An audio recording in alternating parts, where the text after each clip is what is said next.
യേശു ആരിലും വലിയവൻ വലിയവൻ. യേശു യേശു ആരിലും വലിയവൻ വലിയവൻ. ആരിലും വലിയവൻ വലിയവൻ. സൗഖ്യദായകൻ പാപമോചകൻ. സൗഖ്യദായകൻ പാപമോചകൻ. യേശുവേകരക്ഷകൻ. യേശുവേകരക്ഷകൻ. കരുണാമയൻ സ്നേഹഗായകൻ. കരുണാമയൻ സ്നേഹഗായകൻ. യേശു യേശു ആരിലും വലിയവൻ വലിയവൻ. ആരിലും വലിയവൻ വലിയവൻ.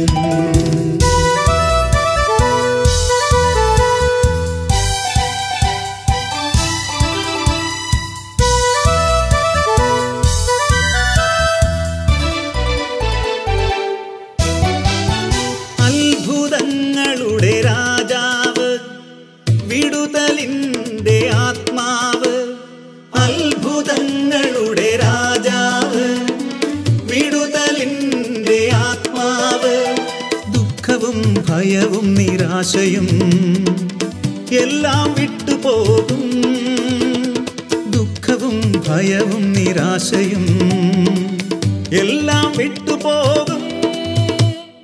യേശു യേശു ആരിലും വലിയവൻ വലിയവൻ. യേശു യേശു ആരിലും വലിയവൻ വലിയവൻ.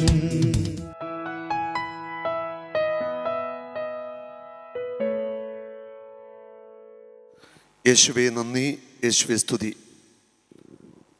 സങ്കീർത്തനം 91:10. നിന്റെ പാർശ്വങ്ങളിൽ 1000 മരിച്ചു വീണേക്കാം, നിന്റെ വലതുവശത്ത് 10,000, എങ്കിലും നിനക്ക് ഒരനർത്ഥവും സംഭവിക്കത്തില്ല. ഒരനർത്ഥവും സംഭവിക്കാതെ കർത്താവ് നമ്മളെ പരിപാലിക്കും. പ്രത്യേകിച്ച് കർത്താവിനോട് ചേർന്ന് നിൽക്കുന്നവർ, ദൈവരാജ്യ വേലയ്ക്കായിട്ട് ഇറങ്ങിത്തിരിച്ചിരിക്കുന്നവർ, അവരൊക്കെ കർത്താവിൻ്റെ കണ്ണിലെ കൃഷ്ണമണികളാണ്. അവർക്ക് നിശ്ചയമായിട്ടും കർത്താവിൻ്റെ വലിയ സംരക്ഷണം എപ്പോഴും ഉണ്ടായിരിക്കും. 2 കൊരിന്തോസ് 9 6 മുതലുള്ള തിരുവചനങ്ങൾ. അല്പം വിതയ്ക്കുന്നവൻ അല്പം മാത്രം കൊയ്യും, ധാരാളം വിതയ്ക്കുന്നവൻ ധാരാളം കൊയ്യും. ഓരോരുത്തരും സ്വന്തം തീരുമാനമനുസരിച്ച് വേണം പ്രവർത്തിക്കാൻ.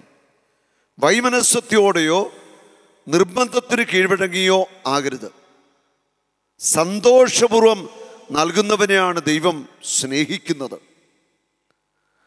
നിങ്ങൾക്ക് ആവശ്യമുള്ളതെല്ലാം സദാ സമർത്ഥമായി ഉണ്ടാകാനും സൽകൃത്യങ്ങൾ ധാരാളമായി ചെയ്യാനും വേണ്ട എല്ലാ അനുഗ്രഹങ്ങളും സമർത്ഥമായി നൽകാൻ കഴിവുറ്റവനാണ് ദൈവം. അല്പം വിതയ്ക്കുന്നവൻ അല്പം മാത്രം കൊയ്യും, ധാരാളം വിതയ്ക്കുന്നവൻ ധാരാളമായിട്ട് കൊയ്യുമെന്ന് വചനം നമ്മെ പഠിപ്പിക്കുക. യേശു വിതക്കാരൻ്റെ ഉപമ പറയുന്നുണ്ട്. വിതക്കാരനെ കുറിച്ചാണ് പറയുന്നത്. അവിടെ വിതക്കാരൻ വിത്ത് വിതച്ചു. യേശു വ്യാഖ്യാനിക്കുന്നു, വിത്ത് ദൈവത്തിൻ്റെ വചനമാണ്. ദൈവത്തിൻ്റെ വചനമാണ് വിത്ത്. ഇവിടെ പറയുന്നു, പൗലോസ് അപ്പോസ്തലൻ എഴുതി വെച്ചിരിക്കുക, കൊരിന്തോസ് ലേഖനത്തിൽ ആത്മാവിൽ നിറഞ്ഞ് അല്പം വിതയ്ക്കുന്നവൻ അല്പം മാത്രം കൊയ്യും, ധാരാളം വിതയ്ക്കുന്നവൻ ധാരാളം കൊയ്യും. ഇത് സൂചിപ്പിക്കുന്നത് ദൈവത്തിൻ്റെ വചനം വിതയ്ക്കുന്നതിനെ കുറിച്ച് തന്നെയാണ്. ഒരു വ്യക്തി ദൈവരാജ്യത്തിൻ്റെ ശുശ്രൂഷനായിട്ട് മാറിക്കഴിഞ്ഞാൽ, ദൈവം തെരഞ്ഞെടുത്തു കഴിഞ്ഞാൽ, ആ വിളിക്ക് നമ്മൾ ആത്മാർത്ഥതയോടെ ഉത്തരം കൊടുക്കണം. എല്ലാവരെയും ദൈവം പൂർണ്ണസമയത്ത് പൂർണ്ണമായിട്ട് ശുശ്രൂഷയ്ക്ക് വിളിക്കണം നിർബന്ധമില്ല. ചിലരെ ദൈവം പൂർണ്ണസമയം തന്നെ ശുശ്രൂഷയ്ക്ക് തിരഞ്ഞെടുക്കുക. ചിലരെ ഭാഗികമായിട്ടൊക്കെയാണ് ശുശ്രൂഷയുടെ ജീവിതത്തിൽ പലരും കടന്നു വരുന്നത്. ശുശ്രൂഷ ജീവിതത്തിലേക്ക് വന്ന ഒരു വ്യക്തി, അല്പം വിതയ്ക്കുന്നവൻ അല്പം മാത്രം കൊയ്യും. അല്പം മാത്രം ഒരു വ്യക്തി വിതയ്ക്കുകയാണെങ്കിൽ അല്പമേ കൊയ്യൂ. അപ്പോൾ അല്പം വിതയ്ക്കുന്നു, അല്പം വിതയ്ക്കാൻ കുറച്ച് സമയം മതി. അവൾ ബാക്കി സമയം മുഴുവനോ ആ വ്യക്തി ഈ ലോകത്തിൻ്റെ കാര്യങ്ങളിൽ വ്യാപൃതനാണ്. അവൾ ഈ ലോകത്തിൻ്റെ കാര്യങ്ങളിൽ വ്യാപൃതനായിരുന്നു കൊണ്ട് അല്പം വിതയ്ക്കുക. അതുകൊണ്ട് വലിയ ഒരു നേട്ടം, ആത്മാക്കളെ നേടുന്ന വലിയ ഒരു കൊയ്ത്ത് നമ്മൾ ലഭിക്കുമെന്ന് പ്രതീക്ഷിക്കേണ്ട. ധാരാളം വിതയ്ക്കുന്നവൻ ധാരാളം കൊയ്യും. ധാരാളം വിതയ്ക്കണമെങ്കിൽ വിതക്കാരന് വിശ്രമിക്കാൻ സമയം കിട്ടത്തില്ല. ധാരാളം വിതയ്ക്കണമെങ്കിൽ വിതയ്ക്കാൻ വയൽ വേണം.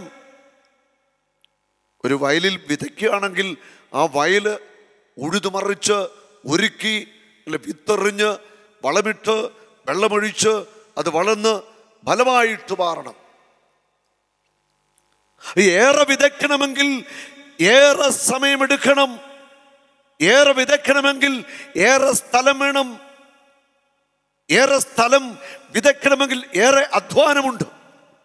അതാണ് അല്പം വിതയ്ക്കുന്നവൻ അല്പമേ കൊയ്യൂ. ഏറെ വിതയ്ക്കുന്നവൻ, ധാരാളം വിതയ്ക്കുന്നവൻ ധാരാളം കൊയ്തെടുക്കും.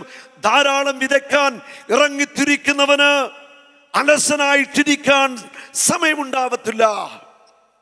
ധാരാളം വിതയ്ക്കാൻ ദൈവരാജ്യ ശുശ്രൂഷയ്ക്ക് തീഷ്ണതയോടെ ഇറങ്ങിത്തിരിക്കുന്നവന് അലസനായി മടിയനായിട്ടിരിക്കുക സാധ്യമല്ല.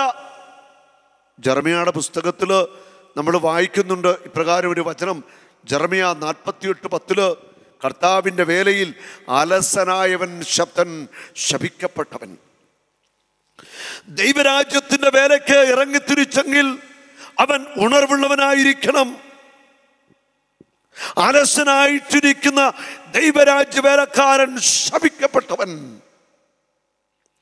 ഏറെ വിതയ്ക്കണമെങ്കിൽ ഏറെ സമയം വേണം. ഏറെ വിതയ്ക്കണമെങ്കിൽ, കൂടുതൽ വിതയ്ക്കണമെങ്കിൽ കൂടുതൽ അധ്വാനം ആവശ്യമുണ്ട്. അപ്പോൾ ദൈവരാജ്യത്തിൻ്റെ വേലയ്ക്ക് വിളിക്കപ്പെട്ടിരിക്കുന്നവർ, ദൈവരാജ്യ ശുശ്രൂഷകർ, വചനപ്രഘോഷകർ, കൗൺസിലേഴ്സ്, മീഡിയയിൽ വർക്ക് ചെയ്യുന്നവർ, ഏത് വിഭാഗത്തിനുമാവട്ടെ, ദൈവവചനത്തിൻ്റെ ശുശ്രൂഷയ്ക്ക് ജീവിതം സമർപ്പിച്ചവർ ഒരിക്കലും അലസരായിട്ടിരിക്കുവാൻ പാടില്ല. അവർ കൂടുതൽ തീഷ്ണമതികളായിട്ട് മാറണം. ഏറെ വിതയ്ക്കുന്നവൻ ഏറെ കൊയ്യും. ഏറെ കൊയ്തെടുക്കണമെങ്കിൽ അതിനും സമയം ആവശ്യമുണ്ട്. വിതയ്ക്കാൻ ഇറങ്ങിത്തിരിക്കുന്നവൻ്റെ കയ്യിൽ വിത്ത് വേണം. ഏറെ വിതയ്ക്കാൻ സ്ഥലം വേണം. അതിന് വലിയ ഒരു കഠിനാധ്വാനം നമ്മുടെ ജീവിതത്തിൽ ആവശ്യമുണ്ട്. നല്ല വിതക്കാരനെ സംബന്ധിച്ച് അവനെപ്പോഴും വിതച്ചുകൊണ്ടേ ഇരിക്കും. അലസനാകാൻ പറ്റില്ല. ഓരോരുത്തരും സ്വന്തം തീരുമാനമനുസരിച്ച് വേണം പ്രവർത്തിക്കുവാൻ. അലസനായിട്ടിരിക്കണോ, അഹോരാത്രം ദൈവരാജ്യത്തിന് വേണ്ടി പണിയെടുക്കണോ, അത് സ്വന്തം തീരുമാനമാണ്. കർത്താവ് നമ്മളെ വിളിച്ചു. എത്രമാത്രം ദൈവരാജ്യത്തിന് വേണ്ടി തീഷ്ണതയോടെ പ്രവർത്തിക്കണം, അത് നിന്റെ വ്യക്തിപരമായ തീരുമാനമാണ്. എത്രമാത്രം വിശ്വസ്തതയിൽ തീഷ്ണതയിൽ പ്രവർത്തിക്കുന്നോ അതനുസരിച്ച് അനുഗ്രഹം നമ്മുടെ മേൽ ചൊരിയും. നമ്മുടെ ശുശ്രൂഷകളെയും കർത്താവ് അനുഗ്രഹിച്ചുകൊണ്ടേ ഇരിക്കും. വൈമനസ്യത്തോടെയോ നിർബന്ധത്തിന് കീഴ്വഴങ്ങിയോ ആകരുത്. വൈമനസ്യത്തോടെ നിർബന്ധത്തിന് കീഴ്വഴങ്ങി അധികാരികളെ ഭയന്ന്, നേതൃത്വത്തെ ഭയന്ന് നമ്മൾ ശുശ്രൂഷ ചെയ്യുന്നതിൽ ഒരു കാര്യവുമില്ല. വൈമനസ്യത്തോടെ, മനസ്സ് മടിച്ച് നമ്മൾ ശുശ്രൂഷ ചെയ്യാനായിട്ട് പാടില്ല. മനസ്സിൽ സന്തോഷത്തോടെ, ആത്മാർത്ഥത്തോടെ വേണം നമ്മൾ ദൈവരാജ്യ ശുശ്രൂഷകൾ ചെയ്യുവാനായിട്ട്. നിർബന്ധത്തിന് കീഴ്വഴങ്ങി നമ്മൾ ഒരിക്കലും ശുശ്രൂഷ ചെയ്യാൻ പാടില്ല. നേതൃത്വത്തിലുള്ളവർ പറയുന്നു, അത് സ്വീകരിച്ച് ആത്മാവിൽ നമുക്ക് ശുശ്രൂഷ ചെയ്യാനായിട്ട് സാധിക്കണം. നിർബന്ധത്തിന് കീഴ്വഴങ്ങി, ആരുടെയും നിർബന്ധത്തിന് വശപ്പെട്ടല്ല നമ്മൾ ദൈവരാജ്യത്തിന് വേണ്ടിയുള്ള വേല ചെയ്യേണ്ടത്. അത് സ്വമനസ്സ, ആത്മാവിൽ നിറഞ്ഞ് നല്ല മനസ്സോടെ കർത്താവിന് വേണ്ടി നമ്മൾ ചെയ്യുക എന്നുള്ളതാണ്. സന്തോഷപൂർവം നൽകുന്നവനെയാണ് ദൈവം സ്നേഹിക്കുന്നത്. സന്തോഷപൂർവം നീ നൽകണം. എന്ത് നൽകണം? നിന്റെ ജീവിതം കൊടുക്കണം, നിന്റെ സമയം കൊടുക്കണം, നിന്റെ സമ്പത്ത്, ആരോഗ്യം എല്ലാ സന്തോഷത്തോടെ ദൈവത്തിനു വേണ്ടി, ദൈവരാജ്യത്തിനു വേണ്ടി നമ്മൾ കൊടുക്കണം. അങ്ങനെ ഉള്ളവരെയാണ് കർത്താവിന് കൂടുതൽ സ്വീകാര്യം. അങ്ങനെ കൊടുക്കുമ്പോഴോ നിങ്ങൾക്ക് ആവശ്യമുള്ളതെല്ലാം സദാ സമർത്ഥമായി ഉണ്ടാകാനും സൽകൃത്യങ്ങൾ ധാരാളമായി ചെയ്യാനും വേണ്ട എല്ലാ അനുഗ്രഹങ്ങളും സമർത്ഥമായി നൽകാൻ കഴിവുറ്റവനാണ് ദൈവം. അത് നമ്മൾ പൂർണ്ണമായിട്ട് സമർപ്പിച്ച് വലിയ ആത്മാർത്ഥതയോടെ കർത്താവിൻ്റെ രാജ്യത്തിനായി പ്രവർത്തിക്കുമ്പോൾ നമുക്ക് സമർത്ഥമായിട്ട് എല്ലാ അനുഗ്രഹങ്ങളും കർത്താവ് നൽകും. നമുക്കെല്ലാ അനുഗ്രഹങ്ങളും കർത്താവ് നൽകും. ഞാൻ ഓർക്കുകയാണ്, ഏതാനും വർഷം മുൻപ് ഒരു ദൈവവചന പ്രഘോഷകൻ എന്നോട് പങ്കുവച്ച അനുഭവം. അദ്ദേഹം വിദേശത്താണ് ജോലി ചെയ്യുന്നത്. അവിടെയാണ് ശുശ്രൂഷയ്ക്ക് ചെന്നപ്പോൾ പരിചയപ്പെട്ട അദ്ദേഹം ഒരു ശുശ്രൂഷകനൊന്നും ആയിരുന്നില്ല. എന്നെ വലിയ ആഗ്രഹമായി കുഞ്ഞു കുഞ്ഞു ശുശ്രൂഷകളൊക്കെ ആത്മാർത്ഥമായിട്ട് ചെയ്യാൻ തുടങ്ങിയപ്പോൾ അദ്ദേഹത്തിൻ്റെ മക്കളൊക്കെ പഠിക്കാനൊക്കെ ഇച്ചിരി പുറകിലായിരുന്നു. 3 മക്കളുണ്ട്, ഒരു പെണ്ണും 2 ആണും. ഇവിടെ നമ്മൾ വായിച്ചില്ലേ, നമുക്ക് വേണ്ടതൊക്കെ സമർത്ഥമായിട്ട് ദൈവം തരുമെന്ന്. അദ്ദേഹം ഇങ്ങനെ ചെറിയ പ്രാർത്ഥനാ ഗ്രൂപ്പിൽ വചനം പറയും, മധ്യസ്ഥ പ്രാർത്ഥന, നല്ല ഒരു വിശുദ്ധ ജീവിതത്തിൻ്റെ വഴികളിലൂടെ കടന്നു പോയപ്പോൾ അദ്ദേഹത്തിൻ്റെ കുടുംബത്തെ കർത്താവ് അനുഗ്രഹിച്ചു. പഠിക്കാൻ കഴിവ് കുറവുള്ള കുഞ്ഞുങ്ങൾക്കൊക്കെ ആ പഠിക്കാനുള്ള കഴിവ് ദൈവത്തിൻ്റെ ആത്മാവ് കൊടുത്തു. അദ്ദേഹം പറയുകയാണ്, മക്കൾക്കെല്ലാം ഉന്നതമായ വിദ്യാഭ്യാസം കർത്താവ് കൊടുത്തു. മകളുടെ വിവാഹം കഴിഞ്ഞു. മകന് ഇപ്പോൾ എൻജിനീയറായിട്ട് അമേരിക്കയിൽ ജോലി ചെയ്യുന്നു. നോക്കുക, അദ്ദേഹം പറയുകയാണ്, വളരെ ചെറിയൊരു ജോലി ഉണ്ടായിരുന്നുള്ളൂ. പിന്നെ ദൈവരാജ്യ ശുശ്രൂഷയിലൊക്കെ വളരെ സജീവമായിട്ട് പറ്റുന്ന പോലെയൊക്കെ ചെയ്ത് നന്നായിട്ട് പോയി. അദ്ദേഹത്തിൻ്റെ മക്കളെയൊക്കെ ദൈവം അനുഗ്രഹിച്ച് ഉയർത്തുകയാണ്. ഹല്ലേലൂയ. നമ്മൾ തിരിച്ചറിയുക, വലിയ ആത്മാർത്ഥതയോടെ നമ്മുടെ സമയം, നമ്മുടെ ആരോഗ്യം, നമ്മുടെ സമ്പത്ത്, നമ്മുടെ കഴിവുകൾ ദൈവത്തിന് സമർപ്പിച്ച് വിട്ടുകൊടുക്കുമ്പോൾ നമുക്ക് വേണ്ടത്, നമ്മുടെ കുടുംബത്തിന്, മക്കൾക്ക്, തലമുറയ്ക്ക് വേണ്ടത് സമർത്ഥമായിട്ട് കർത്താവ് തരും. ഇത് കർത്താവിൻ്റെ വാക്കാണ്. ഇതിന് ഒരിക്കലും മാറ്റമുണ്ടാവത്തില്ല. എഴുതപ്പെട്ടിരിക്കുന്നത് പോലെ അവൻ വാരി വിതറി, അവൻ ദരിദ്രർക്ക് ദാനം ചെയ്തു, അവൻ്റെ നീതി എന്നേക്കും നിലനിൽക്കുന്നു. അവൻ വാരി വിതറി, അത് ദൈവത്തിൻ്റെ സ്വഭാവ. അവൻ ദരിദ്രർക്ക് ദാനം ചെയ്തു, അവൻ വാരി വിതറി, അവൻ്റെ നീതി എന്നേക്കും നിലനിൽക്കുന്നു. ദൈവത്തിൻ്റെ നീതി എന്നേക്കും നിലനിൽക്കുന്നു. അവൻ വാരി വിതറുന്നവനാ. അനുഗ്രഹവും കൃപകളും അഭിഷേകവും നന്മയും എല്ലാം വാരി വിതറുന്നവൻ തന്നെയാണ്. വിതക്കാരന് വിത്തും ഭക്ഷിക്കാൻ അപ്പവും കൊടുക്കുന്നവൻ നിങ്ങൾക്ക് വിതയ്ക്കാനുള്ള വിത്ത് തരികയും അതിനെ വർദ്ധിപ്പിക്കുകയും നിങ്ങളുടെ നീതിയുടെ വിളവ് സമർത്ഥമാവുകയും ചെയ്യും. ഹല്ലേലൂയ. വിതയ്ക്കാൻ കർത്താവ് വിത്ത് നമുക്ക് തരും. വിതയ്ക്കാനുള്ള കഴിവ് നമുക്ക് കർത്താവ് തരും. ഏറെ വിതയ്ക്കുന്നവൻ ഏറെ കൊയ്യും. ഏറെ വിതയ്ക്കണമെങ്കിൽ ഏറെ അധ്വാനവും നമ്മുടെ ജീവിതത്തിലുണ്ടാവും. രാപകല് നമ്മൾ അധ്വാനിക്കേണ്ടി വരും. എത്രയോ വചനപ്രഘോഷകർ, ശക്തരായ വചനപ്രഘോഷകർ അവിടെ ശുശ്രൂഷയിൽ ആളുകൾക്ക് വേണ്ടി പ്രാർത്ഥിക്കാൻ മണിക്കൂറുകൾ ചെലവഴിക്കുക. പലപ്പോഴും രാത്രിയുടെ യാമങ്ങളിൽ ആളുകളൊക്കെ കണ്ട് പ്രാർത്ഥിച്ചിട്ട് ഉറങ്ങുന്നത്, അല്ലെ കിടക്കുന്നത്, വിശ്രമിക്കുന്നത്. യേശുവിൻ്റെ ജീവിതവും അങ്ങനെ തന്നെയായിരുന്നു. തിരക്കേറിയ ഒരു ജീവിതത്തിലൂടെയാണ് യേശുവും കടന്നുപോയത്. നമുക്ക് വിത്ത് വിതയ്ക്കാം, വാരി വിതറാം, നമുക്ക് ഉദാരശീലരായിട്ട് മാറാം. വിത്ത് വിതയ്ക്കണമെങ്കിൽ വിത്ത് നമുക്ക് വേണം. ദൈവവചനമാകുന്ന വിത്ത് നമുക്ക് വേണം. വചനം കൂടുതൽ പഠിക്കുവാനും ആഴത്തിൽ മനസ്സിലാക്കാനും പരിശുദ്ധാത്മാവ് നമുക്ക് ബലം നൽകട്ടെ. ദൈവരാജ്യവേലയിൽ ആയിരിക്കുന്ന ശുശ്രൂഷകർ ഒരിക്കലും തിരസ്കരണമുണ്ടാകുമ്പോൾ, തിരിച്ചടിയുണ്ടാകുമ്പോൾ പിന്മാറിപ്പോകാൻ പാടില്ല. എന്തും വരട്ടെ, നമ്മളെ താങ്ങുന്ന ഒരു ദൈവമുണ്ട്. ആദ്യത്തെ രക്തസാക്ഷിയായ സ്റ്റെഫാനോസ് കർത്താവിനെ പ്രസംഗിച്ചതിന്റെ പേരില കല്ലെറിഞ്ഞു കൊല്ലപ്പെട്ടത്. ആ കർത്താവിന് വേണ്ടി വേല ചെയ്താൽ സഹനമുണ്ടാകും, കല്ലേറുണ്ടാകും, അപമാനമുണ്ടാകും, വേദനകളൊക്കെ ഏറ്റുവാങ്ങേണ്ടി വരും. ആ ദൈവരാജ്യ വേല എന്ന് പറയുന്നത് അത് സഹനത്തിൻ്റെ വഴിയിലൂടെ നടക്കുന്ന ഒരു ജീവിതം തന്നെയാണ്. ഹല്ലേലൂയ.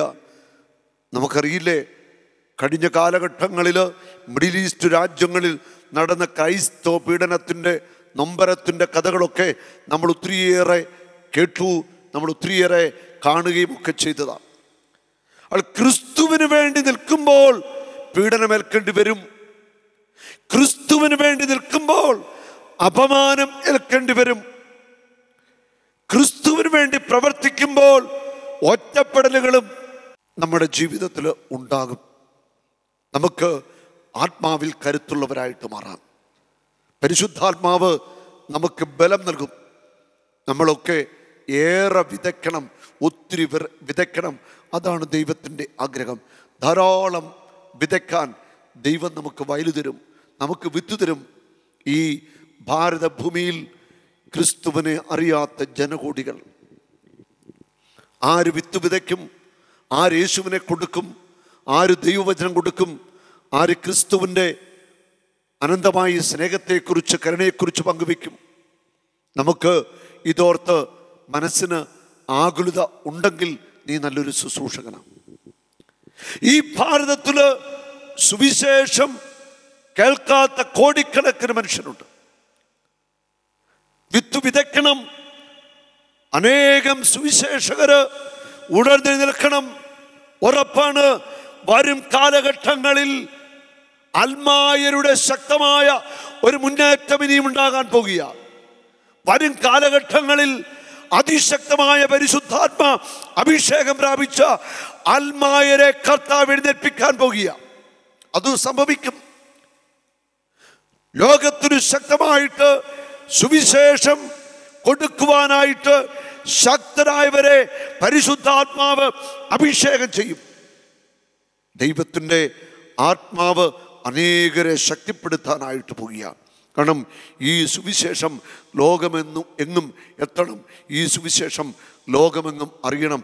അതിനുശേഷമാണ് കർത്താവിൻ്റെ രണ്ടാം വരവ്. ഈ സുവിശേഷം എല്ലായിടത്തും എത്തിച്ചേരണം.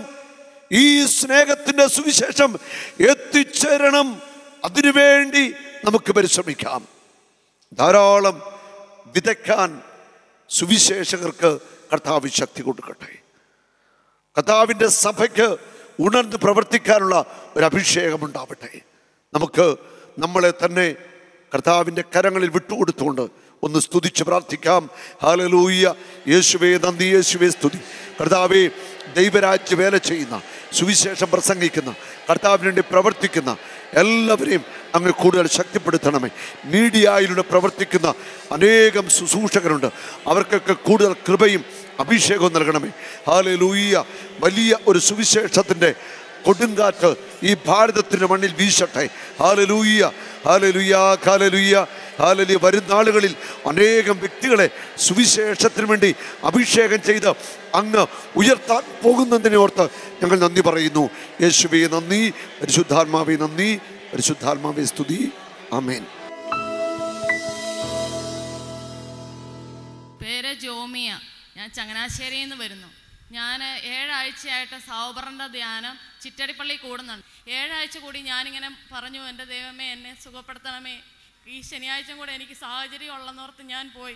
ശനിയാഴ്ച റോഡിൽ കൂടെ നടക്കുമ്പോൾ എനിക്ക് തിരിഞ്ഞു നോക്കാൻ പോലും പറ്റത്തില്ലായിരുന്നു ബസ് വരുമ്പോൾ. അതുപോലെ ചെറിയൊരു സൈഡിൽ കൂടെയാണ് പോകുന്ന വഴി ചിറ്റടിയിലോട്ട്.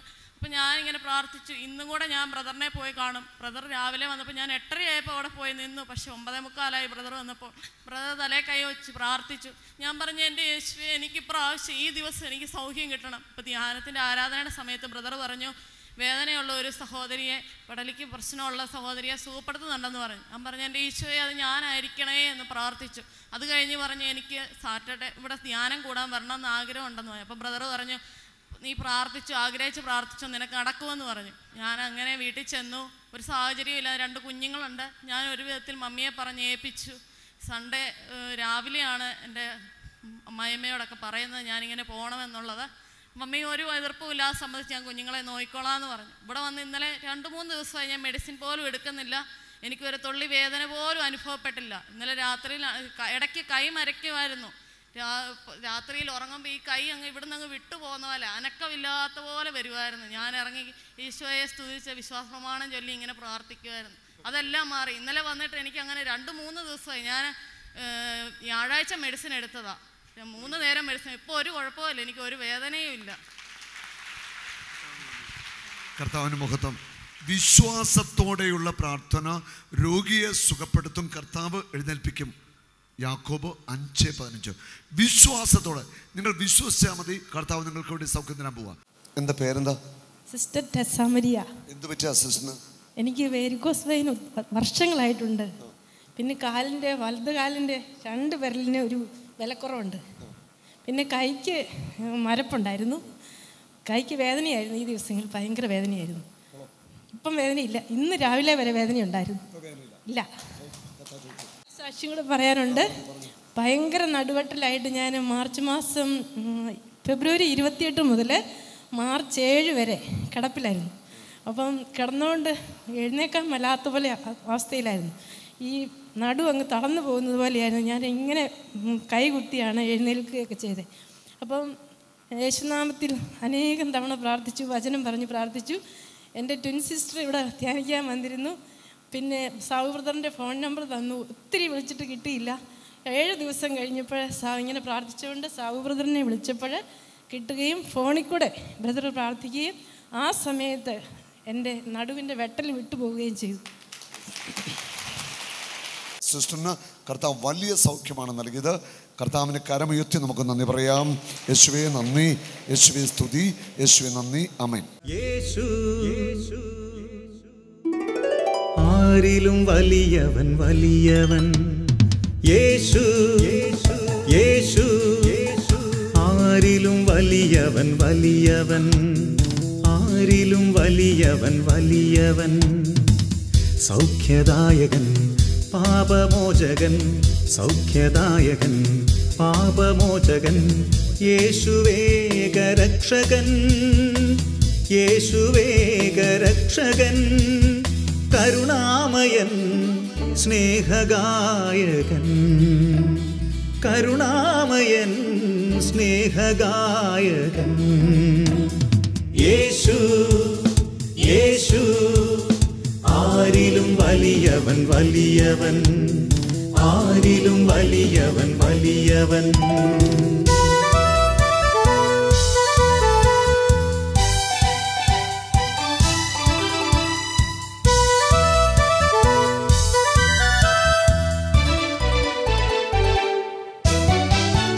അത്ഭുതങ്ങളുടെ രാജാവ്, വിടുതലിൻ്റെ ആത്മാവ്. അത്ഭുതങ്ങളുടെ രാജാവ്, വിടുതലിൻ്റെ ആത്മാവ്. ദുഃഖവും ഭയവും നിരാശയും എല്ലാം വിട്ടുപോകും. ദുഃഖവും ഭയവും നിരാശയും എല്ലാം വിട്ടുപോകും. യേശു യേശു ആരിലും വലിയവൻ വലിയവൻ. യേശു